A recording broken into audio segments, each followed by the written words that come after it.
tu vas tomber. Parce que la paix va être. Maman Marie, tu es en train de prier sur la maison. Dis Seigneur, vraiment, je veux que tu puisses me bénir. J'ai des problèmes d'argent, aide-moi. Tu es en train de prier. Tu ouvres tes yeux, tu vas sur ton lit, plein d'argent. Quelle sera ta réaction? Tu vas crier. Ah! Si le cœur là, tu ne sais pas ce que Dieu t'avait donné, tu feras une crise, tu es mort. Et quand le cœur là, c'est Dieu qui t'a donné, tu diras Seigneur, merci. Parce que ton cœur est préparé pour ça. Et voilà, Dieu a donné sa parole, il doit changer nos cœurs. Parce qu'il y a des choses qui viennent de la parole. Si le cœur n'est pas transformé, tu ne pourras jamais avancer. Amen. Tu ne pourras jamais. Parce qu'il y a un travail qu'il faut faire pour que le cœur là soit prêt à recevoir ce que Dieu veut te donner.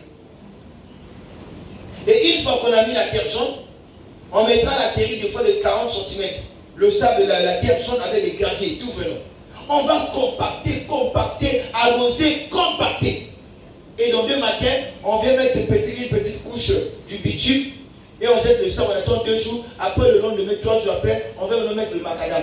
On met le goudron des fois de 10 cm. Ça compacte. Une fois qu'on a mis le goudron, on met les caniveaux. Fait au fond. On met les lampadaires. La voie est inaugurée, des véhicules commencent à passer. C'est comme ça que le Seigneur veut que ce soit dans votre cœur. Le brisement, il faut accepter qu'on creuse ton cœur. On touche là où tu n'aimes pas qu'on touche. Parce que c'est la chose qu'il faut enlever. Moi, j'ai reçu beaucoup de femmes, des soeurs ici à l'église. Alors j'ai dit, je bénis Dieu comme même les groupes des responsables chargés des groupes, vous êtes venus m'aider. C'est à cause de ça que j'ai été mal jugé. Parce que moi, ma bouche là, quand il faut dire des choses, j'explique des choses. Je vais profond. Il y a des choses que les pasteurs ont de dire, moi je dis. Parce que comme une brebis vient te voir, il faut l'expliquer. Amen. Chez moi à la maison, moi je n'ai que les filles. Quand j'ai fait asseoir mes filles, toi tu vois déjà tes monsures, tu vois déjà les monsures, non? Toi pas encore. Les gars sont une fille. J'explique comment mes filles commencent qu'on se lave. Je leur dis ça. Je suis leur père, je ne veux pas que demain que ma fille soit tétée une fille sale dans son foyer.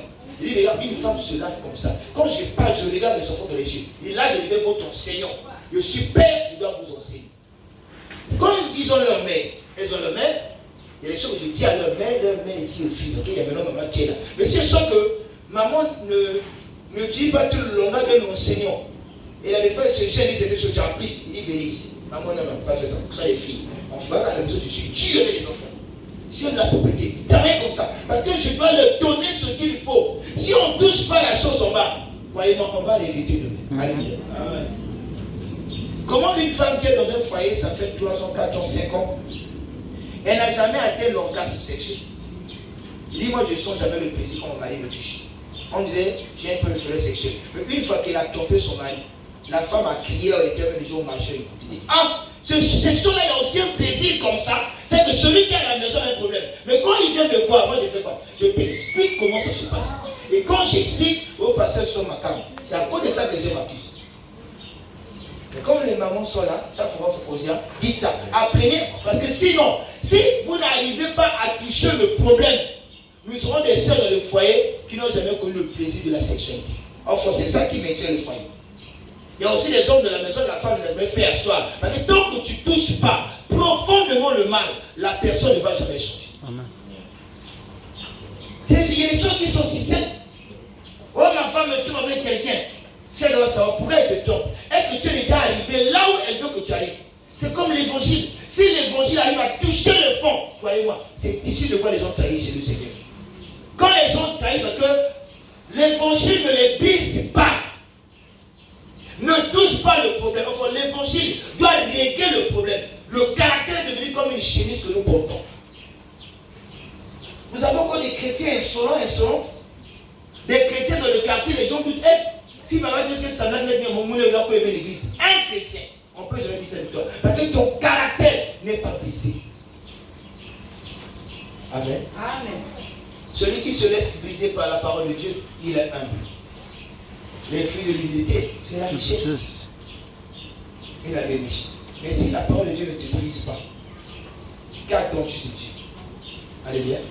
Si la parole de Dieu ne te brise pas, qu'attends-tu de Dieu?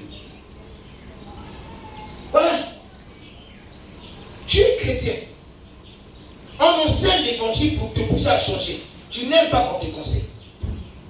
Voilà, je me suis dit, il y a des maisons où je ne viendrai même plus. tu m'appelais pour les conseils, je ne viens pas. Il dit, je viens comme perdre mon temps. Il faut se porter devant les autres en eux. Il y a un grand besoin, le besoin de changer de vie. Alléluia. Ce grand besoin. Et dès que l'évangile est prêché, le cœur de Pierre est parti. Dès que le cœur de Charles s'installe, c'est là où Dieu